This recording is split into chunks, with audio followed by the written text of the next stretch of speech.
What's going on, guys? It's Luke here. Just wanted to make a little video using Rebound 25 brushable silicone rubber. Today I wanted to do a video to just kind of show you guys a little bit about how this works. This is a half mask sculpted out of wet clay. I've been working on here for a little while in between work when I can, and I just kind of wanted to show you guys how it worked. It's a very great silicone if you're going to be doing work on vertical surfaces. You don't want silicone's very runny. If anyone hasn't worked on it, if anyone who has, you know. If you haven't, it's a very runny material. You'll get it on piece, it'll run off. It makes an absolute mess. This stuff is very good for this kind of stuff because it will hold better onto the sculpture itself instead of just running all over your table.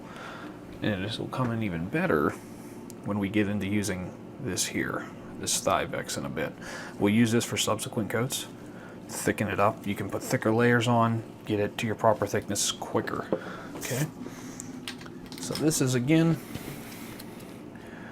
Rebound 25. It's a 2-part silicone, and this is what it looks like here. You got 2 parts an A and a B. I've already got a little bit out here for my first coat. We're going to do the print coat to get into all the detail. A few things you're going to want. You're going to want some mixing cups, some popsicle sticks, and a chip brush for getting into all the little detail. Alright, let's get to it. To start off, paint stirrers come in very handy. Mixing it up in your container after it sits for a while, very good to get it out from one container into another. So basically all we're going to do here, we're going to add this. Trying to get as much of it as you can. When you initially pour these out into your separate container, you want to try and keep them equal. If you're over a little bit on one over the other, that's okay. Just whenever you scoop it out, just the one that has more in it, you don't have to worry so much about the extra left in your cup. Like it's a little residue here. If I had more here to begin with, I just maybe would scoop out every little bit of that so we have more of an exact 1-to-1. All right.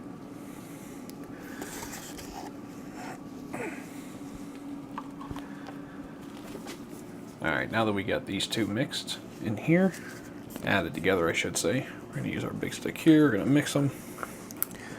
I'm just going to use this over my popsicle sticks just because I get a little more. I like keeping my hand further away from the cup because the closer you get, it gets all over your hand, becomes an absolute mess. And anyone who's worked with silicone knows how fun that is. Alright, so we're just going to continue to stir this up, and then once we're ready, we'll start applying it.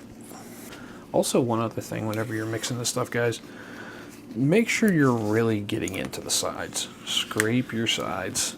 Get down into your bottom. Scrape the bottom of the cup. Don't be shy. Get in there, really mix it well, because the last thing you want is silicone that's not properly mixed and doesn't properly cure all the way. Alright, once you're sure you got a nice solid mixture in there, we're going to get started. Alright, basically what we're going to do first, we're just going to take our cheap chip brush. Some people like to cut it down. For the initial print coat of these, I like to keep the tip of the brush soft, especially because I'm going in with a water-based clay. I don't want to start poking little pinholes all through it. Alright, so basically we're going to start getting it on.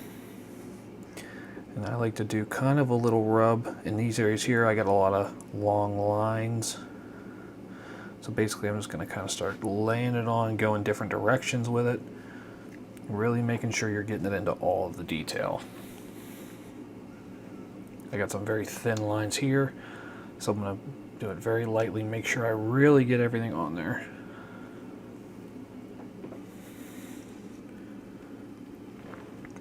And you don't have to worry too much. This stuff doesn't have a very quick setup time. This actually, I'm not 100% sure what the pot life is, but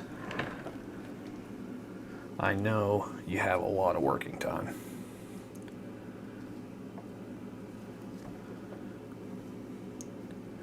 As you can see already, the way it's already hanging on to these surfaces here, on the side of the nose for instance, if you have another type of silicone, this can run off very easily. That's why this stuff is great for doing mask molds and many other molds, depending on what your application is. Alright, so basically I'm just going to continue doing this all over the mask till I get the entire thing covered. You can see right here, lift this up for you. We are starting to get a little bit, you will get some drips. Don't freak out if you start to see that. It is still silicone, so without that Thivex thickener in it, it will still run a bit, but it's going to hang on much stronger than many other silicones out there that aren't made for vertical application. Alright, once I get this whole thing covered, we'll come back and I'll show you the product.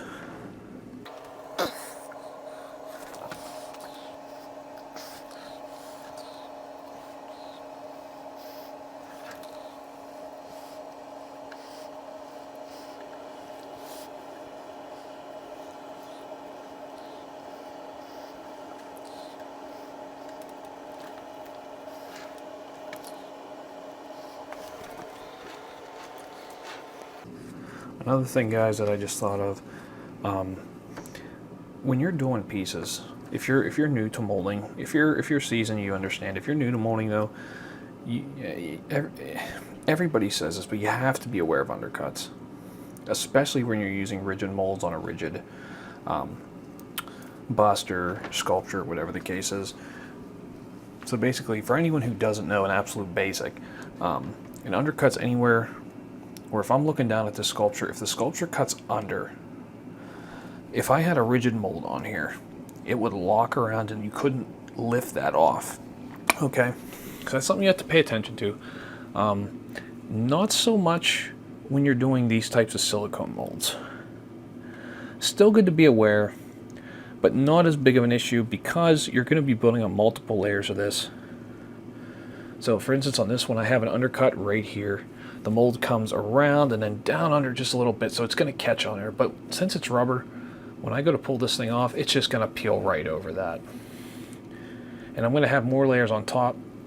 So once I do have a rigid backer for this mother mold, the silicone's going to be built out so much that it's just going to sit straight down, so it's not going to be a problem. Just another tip.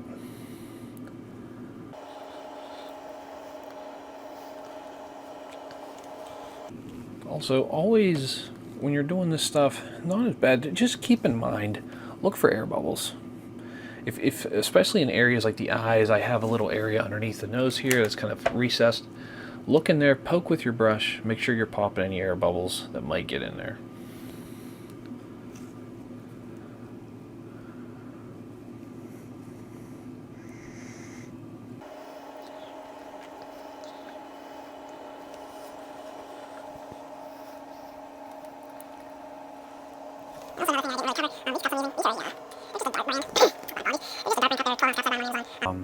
As you can see, to get this first coat on, I didn't have very much silicone in this cup. And I mean, a little, especially on your print coat, a little goes a long way because you're really just trying to get a thin coat just to catch some detail.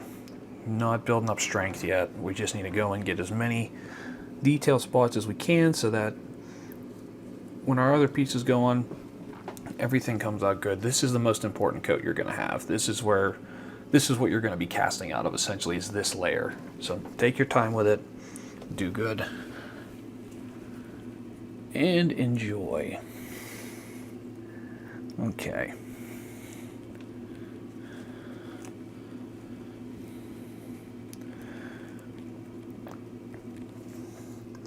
Make sure you're getting up around all the edges, and if you can, it's a little tough on this one because of the way this armature is laid out, but not the way the armature is laid out, the way I sculpted it, I apologize. Get all around it. Get up under these edges. Just get silicone on so you know you're covered. You don't want to skimp on this layer especially. You want to make sure everything has silicone on it. If you are working on a flat surface, most people say you want to make a flange around it. I think that's a smart idea. Gives you a little extra room.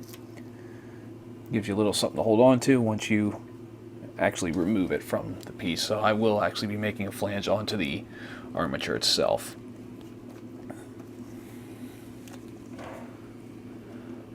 Got a little air bubble up under here. I want to take care of that. The eyes, the nose, depending on how you guys sculpt, this is going to be one of the tougher areas. So if you're new to this, always pay attention to this. You're probably going to have to go back multiple times. Silicone forms air bubbles very easily because it seals everything very well.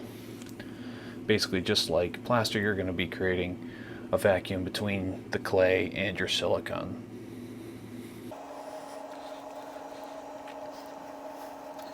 It does take some time, so there's no need to think you're going to come in and rush this process. If you want to have a good piece there, see I'm getting some air bubbles in these areas, want to take care of those.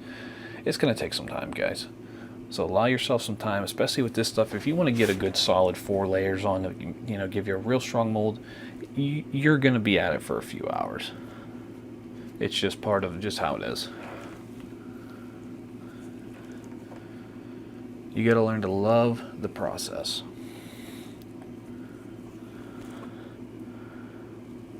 You're not always going to feel like it.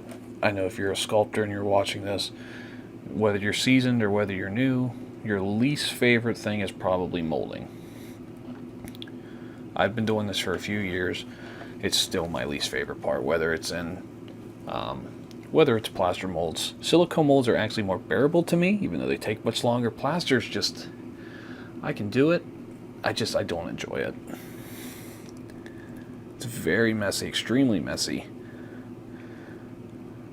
And seeing that my pieces now I work out of my house, I hate the cleanup involved, because it's basically not really in living quarters, but you know, your basement, your garage, it's just a pain to have to take your time to clean all that up. Silicone's a mess, but it's a lot more of a containable mess. I can keep it all on this desk, whereas plaster, you get dust everywhere, you get everything everywhere, it's just a mess. Alright, that's my rant against molding for a second. I want to get up under here, check for any air bubbles.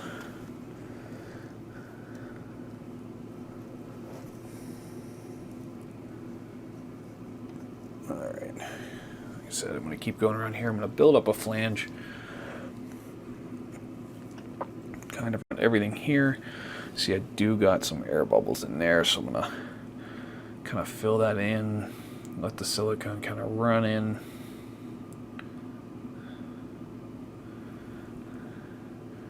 Kind of try and push it out. Alright, we're getting there. We are getting there. Tapping your piece can help bubbles rise to the surface. It's a little tougher in this thicker silicone, but always worth a shot if you know that you definitely do have some air bubbles. Why not? Okay.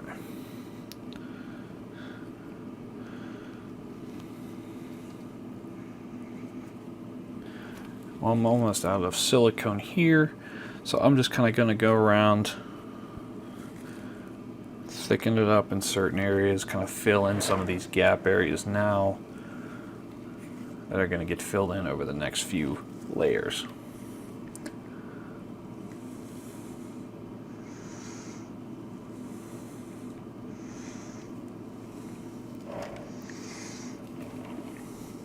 Alright guys, well there is my first coat. Not the prettiest thing in the world, but what we're going to do, we're going to let this sit here. We're going to let it cure. We're going to give it an hour or so. We're going to come back and check it. Basically what you're looking for is after about an hour it's going to set. With your gloves on, you're going to touch, I'm going to touch the flange. You really don't want to touch your piece and disrupt what you just did in case it's not cured. Touch your flange.